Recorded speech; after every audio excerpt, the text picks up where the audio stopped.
দীর্ঘ বহু বছর পর মানুষ তার পছন্দের প্রার্থীকে বেছে নিতে পারবে। আসন্ন ত্রয়োদশ জাতীয় সংসদ নির্বাচনে মানুষ তাদের পছন্দ মতো প্রার্থীকে ভোট দিতে পারবে এমনটাই আশা। শহর থেকে বন্দরে এবং গ্রামের প্রত্যন্ত অঞ্চলেও চায়ের আড্ডায় মেতে উঠেছে নির্বাচনী আমেজ।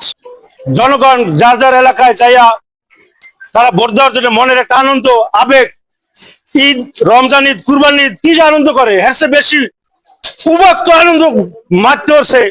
সাধারণ জনগণ স্বতঃস্ফূর্ত ভাবে ভোট দিতে পারবো ইনশাল্লাহ।